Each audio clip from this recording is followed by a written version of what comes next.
पहलगाम में जिहादियों द्वारा 27 लोगों की निर्मम हत्या, सरकार द्वारा या यशस्वी प्रधानमंत्री श्री नरेंद्र दास मोदी जी के द्वारा क्या एक्शन है, क्या कठोर कदम है? पहले तो मैं देश के यशस्वी प्रधानमंत्री नरेंद्र मोदी जी को साधुवाद देता हूं। यशस्वी गृह मंत्री अमित शाह जी को धन्यवाद देता हूं कि 2-3 ठोस निर्णय उन्होंने लिया। सिंधु जल समझौता उन्होंने रद्द किया। तत्काल में उन्होंने उच्च आयोग को निर्देशित किया कि पाकिस्तान के जितने रहने वाले हिंदुस्तान में वापस जाएं, एवं तत्काल उन्होंने पाकिस्तान से बोला है कि ये ठीक आपने कार्य नहीं किया है, हम ठोस कार्रवाई करेंगे इस पे। ये घटना कोई नई नहीं है, ये घटना आज से नहीं चल रहा है। ये घटना औरंगजेब ने भी ऐसे किया था, अकबर ने भी ऐसे किया था, बाबर ने भी ऐसे किया था, हुमायूं ने भी ऐसे किया था, मोहम्मद गोरी ने भी ऐसे किया था। जितने भी आक्रांता थे सबकी विचारधारा वही थी।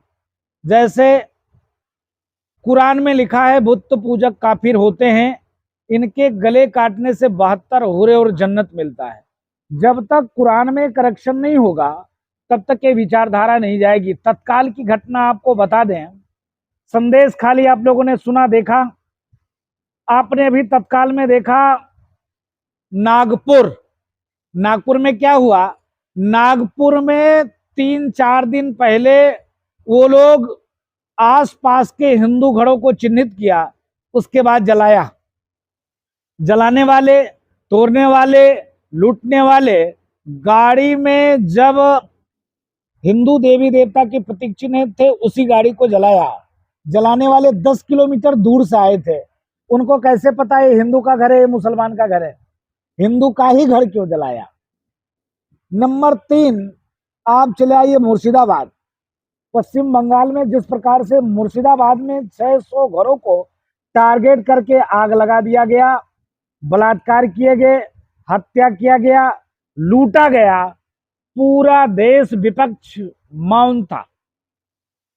दुखद घटना अभी तत्काल अनंतनाग की हो गई। जिस प्रकार से जम्मू कश्मीर में नाम पूछकर, क्या कि हिंदू हैं तो अलग हो जाइए, मुसलमान हैं तो अलग हो जाइए। जब हिंदू मुसलमान अलग नहीं हुए तो नाम पूछ कर, क्या नाम है तो फला, गोली मार दिया। अगर किसी ने गलती से भी कहा दिया मुसलमान, बोला कलमा पढ़ो। किसी ने कलमा पढ़ दिया तो फिर नंगा किया, नंगा करके देखा कटा है तो मेरा है, नहीं कटा है तो गोली मार दिया। ये घटना अभी भी वक्त है, हिंदुओं को चेतने की जरूरत है। अगर हिंदू चेता नहीं तो जैसे 57 कंट्री इस्लामिक आतंकवादियों का हो गया है, वैसे भारत भी एक दिन इस्लामिक स्टेट हो जाएगा, उसको कोई रोक नहीं पाएगा। क्योंकि 9 राज्य भारत में भी अल्पसंख्यक होने को कगार पे है। आए दिन ईसाई मिशनरी के द्वारा धर्मांतरण, आए दिन मुस्लिम कट्टरपंथियों के द्वारा लव जिहाद के माध्यम से, लैंड जिहाद के माध्यम से धर्मांतरण का खेल चल रहा है। लालच देकर धर्मांतरण का कार्य चल रहा है, तलवार के बल पर धर्मांतरण का कार्य चल रहा है। कलावा बांधकर, गले में माला पहनकर मोहम्मद का बच्चा हिंदुओं की बेटियों के साथ छलावा कर रहे हैं, ऐसे कार्य चल रहा है। इसके नाते आज इस भोले बाबा के पावन नगरी काशी में हिंदू सुरक्षा सेवा संघ के माध्यम से आज कुशवाहा जी के सानिध्य में, हिंदू सुरक्षा सेवा संघ के सभी पदाधिकारियों के सानिध्य में एक युवाओं के साथ संवाद हम लोगों ने रखा था कि अगर जगोगे नहीं तो फिर जैसे नाम पूछकर, धर्म पूछकर गोली मारी गई है, वैसे सबकी यही स्थिति होगी। पहलगाम में बच्चों और औरतों को छोड़ देना, औरत के कहने पर आपने मेरे पति को मारा है, हमको भी मार दो। इस पर उनका कहना कि आप जाकर के मोदी को बता देना कि ये हत्या हम लोगों ने की है। क्या ये सरकार को चैलेंज नहीं है या मोदी जी को चैलेंज देने के समान नहीं है? नहीं, देखिए, मुंबई की जो घटना थी वो बहुत भयावह घटना था, उससे भी बड़ी भयावह घटना ये है अनंतनाग की, पहलगांव की। इसलिए है क्योंकि उसमें टारगेट किया कि बच्चों को छोड़ दिया, महिलाओं को छोड़ दिया और महिलाओं से कहा कि जाके मोदी को बता देना। जबकि वो महिला कह रही थी कि हमारे पति को मार दिया, हमको भी मार दो, हम भी साथ चले जाएं, हम जी कर क्या करेंगे, जब तुम मेरे प्राणनाथ को ही प्राण हर लिया तो हम क्या करेंगे। इतने सातिर हैं, इतने खूंखार ये सब आतंकवादी हैं। धर्म के नाम पर एक तरफ तो कहा जाता है कि आतंकवादियों का धर्म नहीं होता, यहाँ कौन सा धर्म है भाई, कैसा धर्म है भाई कि धर्म पूछकर गोली मारना, धर्म पूछकर टारगेट करना, धर्म पूछकर घरों को जलाना, मकानों को लूटना, बहन बेटियों की बलात्कार करना। अभी संदेश खाली से लेकर मुर्शिदाबाद में क्या हुआ, मुर्शिदाबाद में आप उन माताओं का बाइट लीजिए ना, पूछिए ना, सीधे तौर पे उसने कहा कि आ जाओ इस्लाम स्वीकार कर लो, सिंदूर को मिटा दो, बेटियों को उठा ले गए। तो शुद्ध रूप से टारगेट किया जा रहा है। अभी भी अगर हिंदुस्तान नहीं चेता, हिंदू नहीं चेते तो भारत का आने वाला दिन भयावह होने वाला। अभी आपने बताया जैसे मोदी जी ने बोला कि 24 घंटे 48 घंटे के अंदर में पाकिस्तान में भी यही चीज बोला गया है कि जितने भी हिंदुस्तानी है वो चले जाए यहाँ हिंदुस्तान में। और जो ये दो तीन अभी नियम जो इन्होंने कड़ाई कठोर किया है, क्या इससे इस चीज का आपको लग रहा है कि सही डिसीजन है मोदी जी का, या कठोर डिसीजन लेना चाहिए? नहीं, मोदी जी का डिसीजन सही है और भी कठोर डिसीजन लेना चाहिए। आप देखते हैं इजराइल किस प्रकार से फिलिस्तीनी आतंकवादियों को उड़ा दे रहा है, उसी प्रकार से मोदी जी को भी जहां पर भी इस्लामिक आतंकवाद के अड्डे पाकिस्तान में चल रहे हैं, कठोर निर्णय लेते हुए विश्व बिरादर से बात करके और तत्काल सभी अड्डों को बम से उड़ा देना चाहिए। महाराज जी, सुरक्षा व्यवस्था की अगर बात की जाए तो होम मिनिस्टर अमित शाह जी और मोदी जी कहते हैं कि सीमाएं बिल्कुल लॉक हैं, फिर ये जिहादी और ये कत्ल करने वाले आए कहां से? सबसे बड़ा मुद्दा यही है।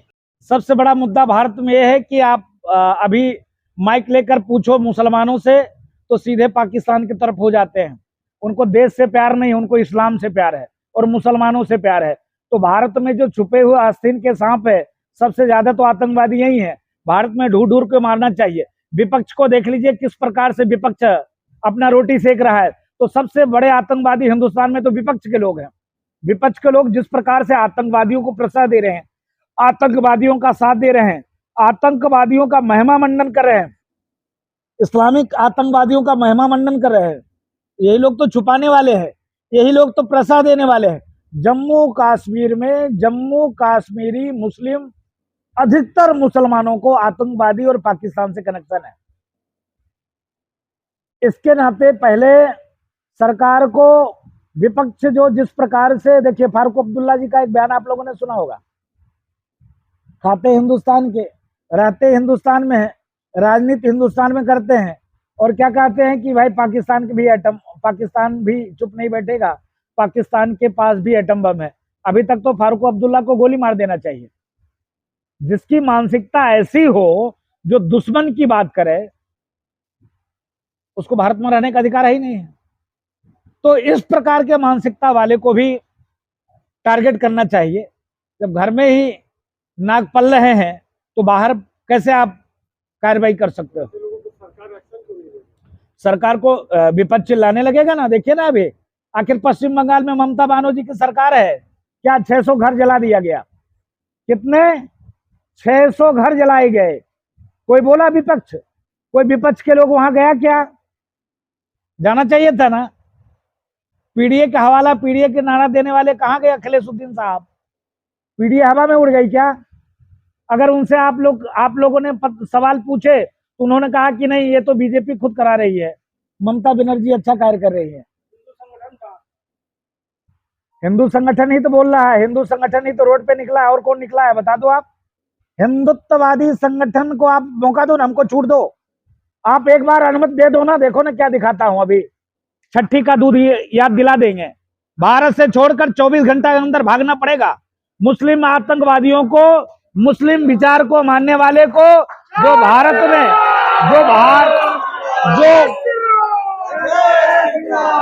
जो भारत में इस्लाम की झंडा गाड़ना चाहते हैं, इस्लामिक राष्ट्र चाहते हैं। 24 घंटा के अंदर खाली करा देंगे हम। तत्काल भारत से बांग्लादेशी रोहिंग्या को बाहर करना चाहिए, और जो पाकिस्तान का जयकारा करे, जो इस्लाम की जयकारा करे, उसका तो गले सीधे काट देना चाहिए।